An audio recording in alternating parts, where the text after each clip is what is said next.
So when I was 25 years old, I went on a lad's holiday to Ibiza.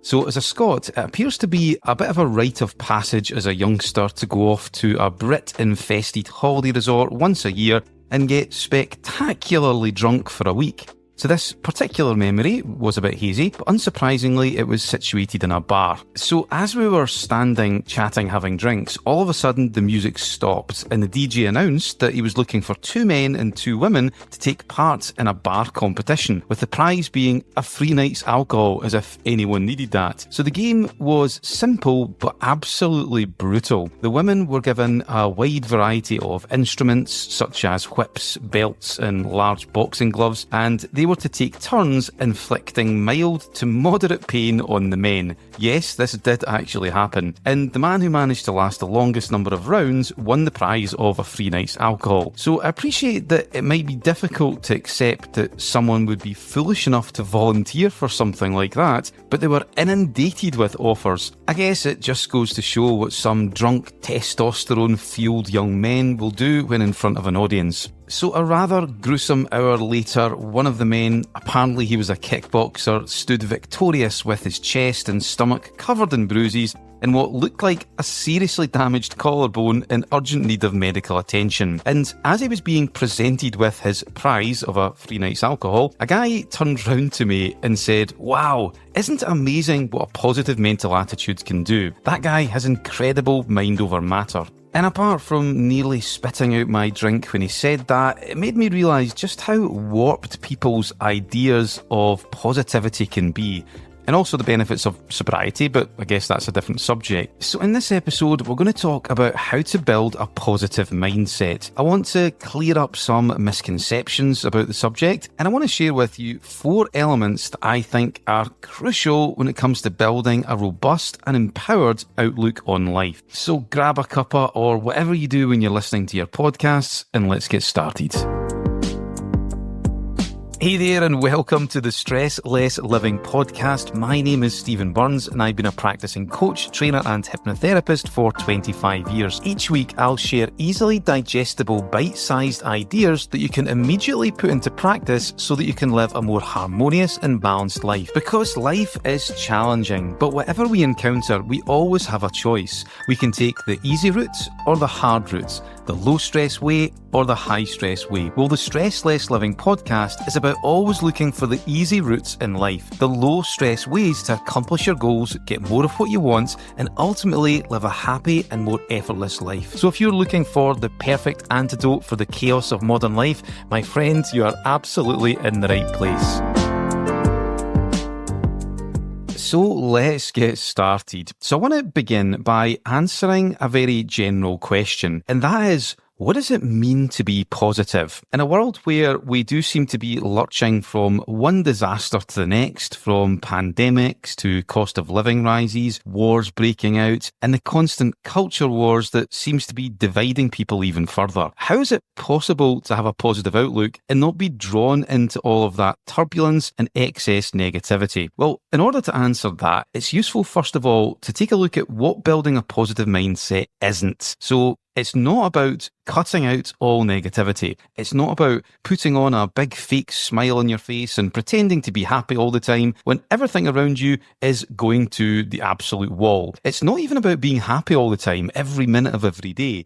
And it's definitely not about getting blind drunk in a bar in Ibiza and being able to withstand belt buckles and boxing gloves. Now, the thing is, by building a robust, positive mindset, you will become less negative. You will be able to naturally focus more on the positive sides of life, and you will be happier. But it's not about having all of those things all the time. It's not a black and white thing. It's not about completely eradicating all toxicity and negativity from your life. Personally, I think that's just a fantasy because you will have challenging times. Sometimes life won't be great and far from ideal, and that is perfectly okay. It's just a natural part of your experience of life. In fact, things like negativity, challenge and struggle, as we're going to be exploring throughout this episode, are there to help you develop as a person, to cultivate resilience and a steeliness so that you can become better, stronger, and a much more rounded person over time. Another thing I just want to briefly touch on is having a positive mindset is also not about feeling good all the time. Obviously, you want to feel good more often than not, but so-called negative emotions are there for a reason. They do serve a positive purpose. The example that I've given in previous episodes is that if a crazy axe murderer was trying to break down your door right now, it's probably not a good thing for you to lie back and go, "Hey man, this is great. I'm in a place of bliss here. Axe murderers need loving too. Let's just hug it out, man." I don't know why I turned into a hippie there, but anyway. But you want to be getting the heck out of there and possibly looking to move house too. Clearly, you're in the wrong neighbourhood. But in that instance, you want to be feeling feelings of anxiety or panic or stress to give you the message to take evasive action, to run away. So negative emotions, all of them, are there for a reason. They are our internal warning systems. So you never want to set the goal of trying to eradicate them completely. That's not what building a positive mindset is all about. So if that's what building a positive mindset isn't, what actually is it? Well, let's take a deeper look. So I think it's made up of 4 elements. And if you focus on developing each of these elements over time, then you're going to eventually be in a pretty good place. I think this is a very robust and empowered way to approach life. So let's go through each of these 4 one by one. Element number 1, positive mindset is about being resourceful and empowered. So as I mentioned already, it's not about being happy, smiley and cheery all the time. It's more about recognizing just how resourceful you are as a human being. You know, there's a famous Marianne Williamson quote that our deepest fear is not that we are inadequate. Our deepest fear is that we are powerful beyond measure. It's not our darkness that we fear, it's the light. And then there's a whole bunch of other stuff about religion that tends to get cut off. But this is a super cheesy, it's hackneyed, it's slightly overused quote, but it's overused for a reason, because there's a lot of truth in it, right?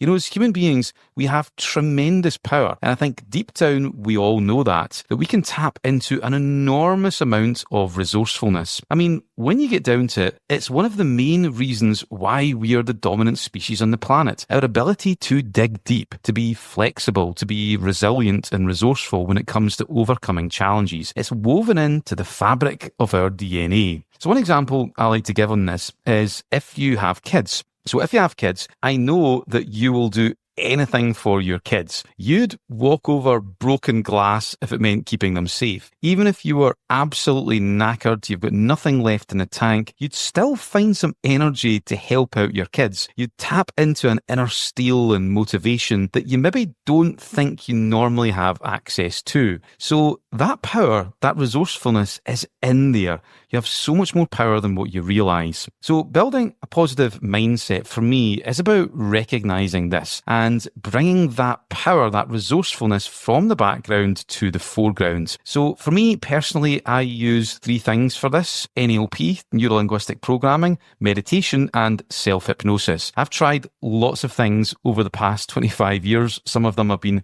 pretty wacky and pretty weird, and none of them comes close to these 3. In fact, anything I find outside of these 3 that works, they tend to actually have used either NLP, meditation, or self-hypnosis as inspiration. So for me, they all offer something different than each other, but they also blend together really well too.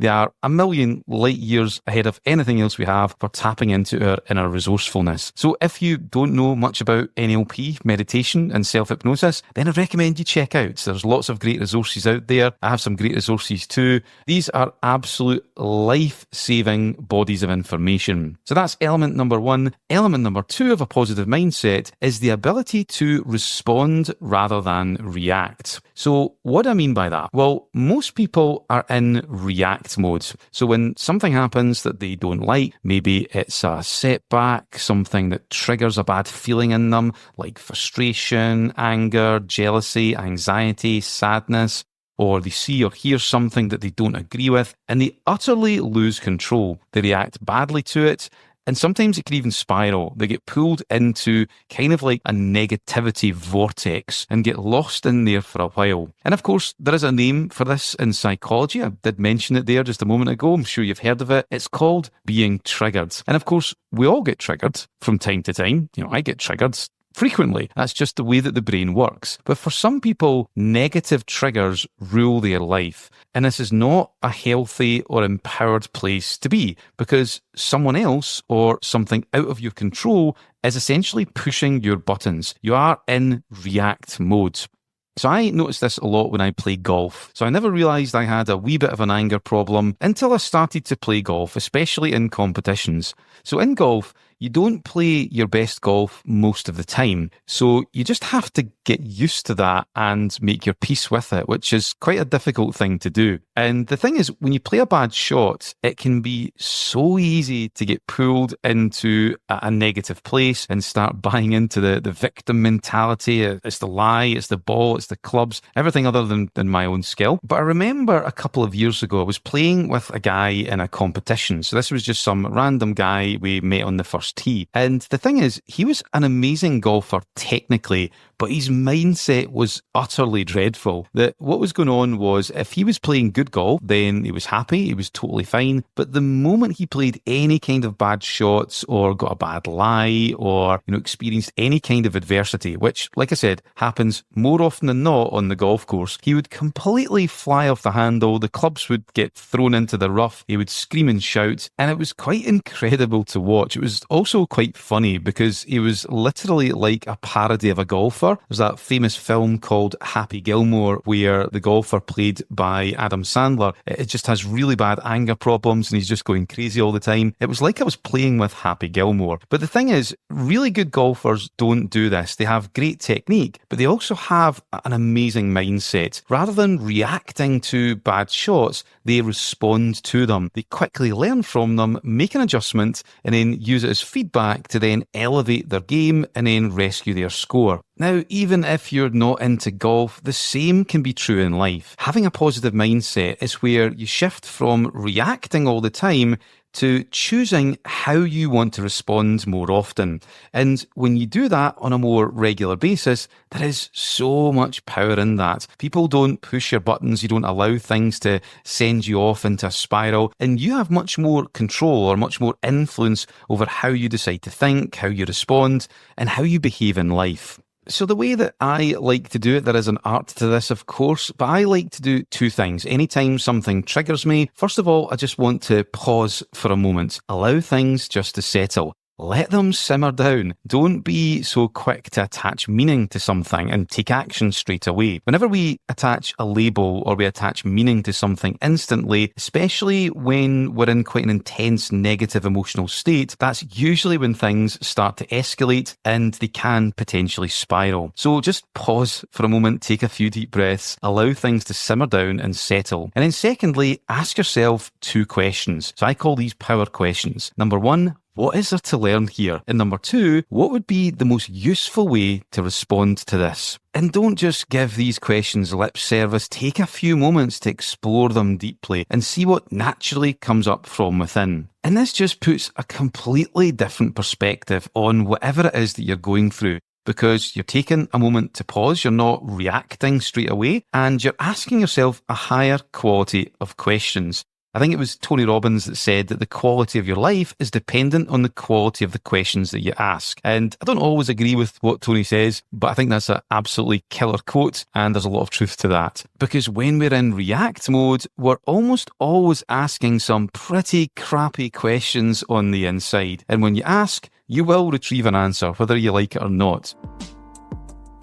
Are you someone who struggles with work-life balance? You find it difficult to maintain harmony between career ambitions and your personal well-being. You're doing your best to balance demands and deadlines with the other important aspects of your life, but things like burnout, stress, and a nagging sense of guilt seem to forever lurk in the background. Well, one of the best first steps that you can do to create more balance is to do a full life audit. This is a powerful process that helps you highlight areas of your life that are a little bit out of sync that potentially need addressing so that you can be more in harmony. So if you want to do a life audit, then I have a free PDF that will take you through the entire thing. To get access to that, please check the show notes. You'll see a link and all the information you need.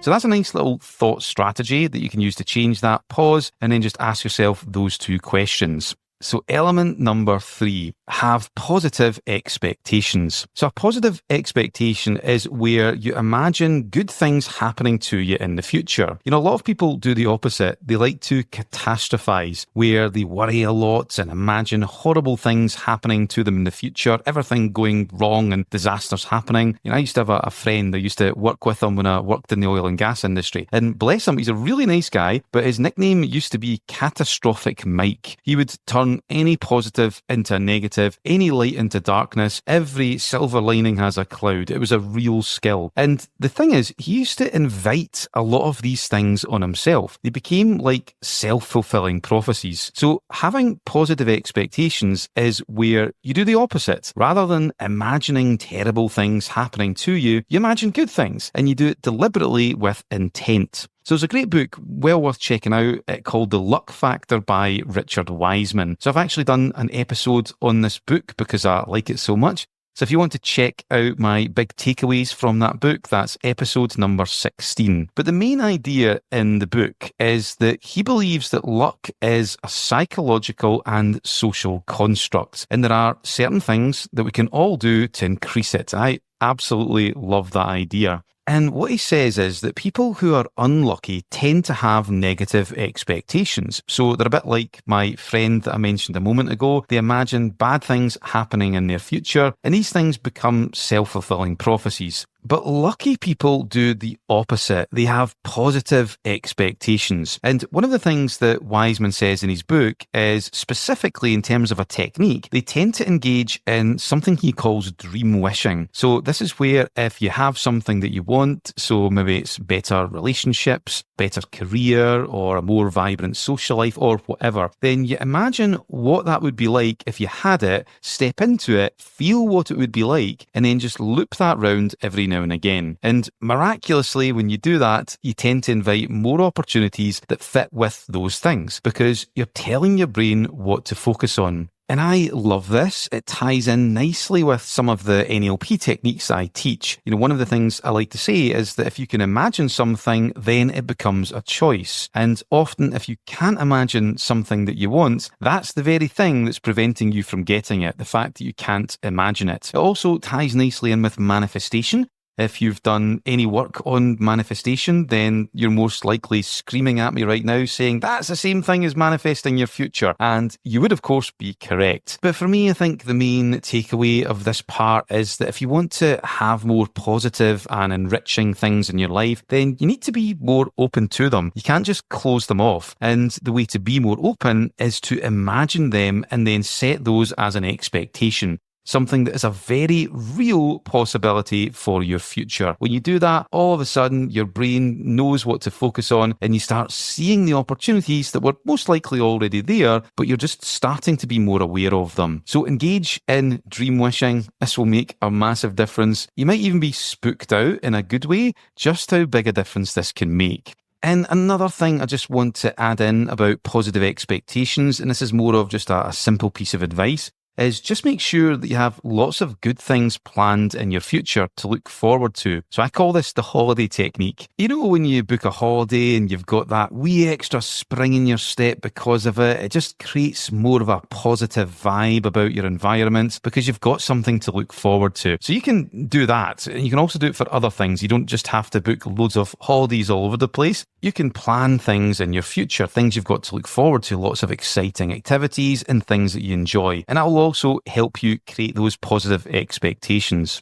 And finally, element number 4, the ability to learn from negativity. And this is a crucial one that many people forget. So as I mentioned earlier on, having a positive mindset is not about cutting out all negativity from your life. Far from it. Because we learn from our bad experiences. That's how we grow. That's how we become better, more resourceful, and more rounded people. It might not feel good at the time, but it's a vital part of being human. I mean, just think about it. Say, for example, you never had any of your negative experiences. So you had no challenge, no struggle in your life. You were wrapped in cotton wool for your entire existence. What would that be like? Well, you'd be a total wuss. you wouldn't be able to handle anything because you would have missed out on all of the important learnings that you got from your bad experiences. You wouldn't have built up any resilience. So there's a great TV series on Netflix that I absolutely adore.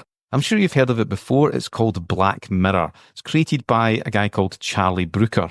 So all of the episodes are different. They are set in the near future. It's kind of like a dystopian reality that he's created. And there's an episode called Arkangel where scientists have invented a chip that can be implanted that censors out all negativity. So if anything bad happens, it'll prevent the person who's being chipped from seeing that. So, for example, if you were walking down the street and you see someone fall over and break their leg, the implant or the chip would block that out in your vision so that you couldn't see it. Or if someone swears or they talk about something harmful, again, it would be bleeped out. So in the episode, the chip was designed as a kind of parental control. So parents would get their kids chipped to protect them, to keep them safe psychologically. And they thought that that was going to be a good thing, but it created a huge problem. Because the kids had never experienced any negativity or adversity growing up, they became maladjusted. They missed out on important life lessons, and they couldn't handle challenge or adversity properly. And the main character in it starts to rebel because she feels like she's been controlled and supervised all her life, and it gets pretty crazy.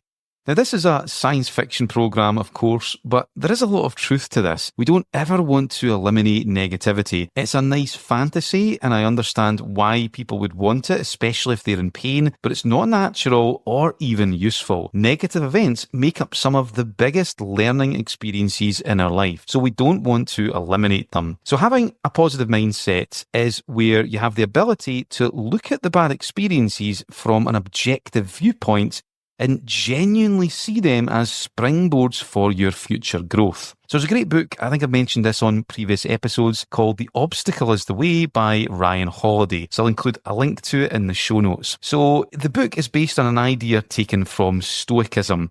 And that is that any time we come up against a roadblock in life, it's actually not a roadblock. It's just a roadblock in disguise. It's not some kind of disaster. It is actually the very thing that's going to propel us towards future positive growth. And he gives lots of examples from the world of politics and business and also in day-to-day life. But the message throughout all of them is the same, that the obstacle is the way. Don't be disillusioned if you're going through difficult times, because the difficult time itself could be the springboard for your future growth if you allow it to be. And of course, in Japanese, you've maybe heard this one before, the word crisis also means opportunity, which is really what we're talking about here with this idea. So you don't ever want to be trying to eliminate all negativity or running away from it. You want to change your relationship to it. If something bad or undesirable happens, take a few moments to pause. Remember the two-step process I shared with you earlier on in this episode, and then look at it in an objective way and look to learn something useful from it. What can you glean that can make you a better person? And as I mentioned earlier on in the episode, I love to ask carefully crafted questions. For me, that's definitely the way to learn from these negative events.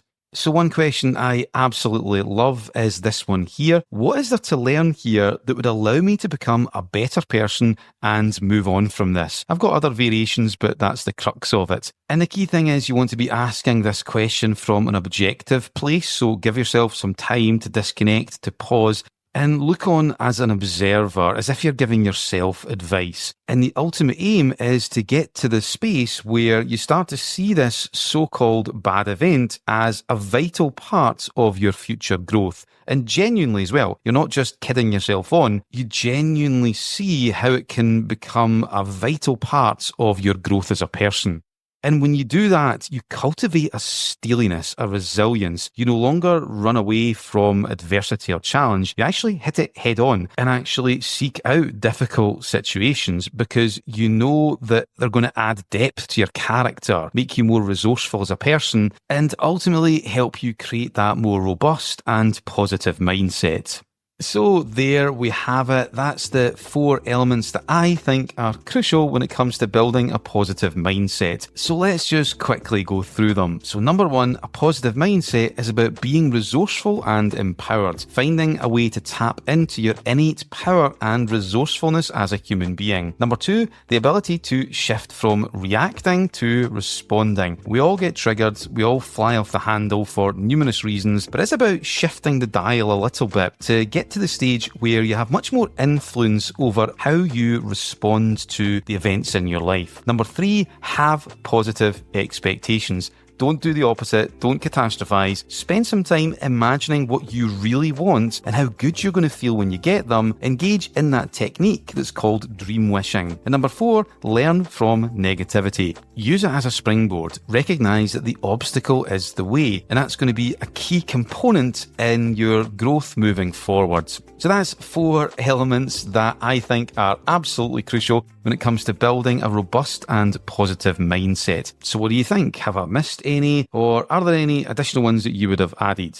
So that is us for this episode. Thank you once again for listening. And if you got value out of this, then I would love it if you could subscribe or follow wherever you listen to your podcast. Or if you're feeling especially generous, then if you could leave me a review, it really does help get the word out. So thank you once again. I hope you're having an amazing start to 2025. We are now living in the future, and I'll speak to you in the next episode.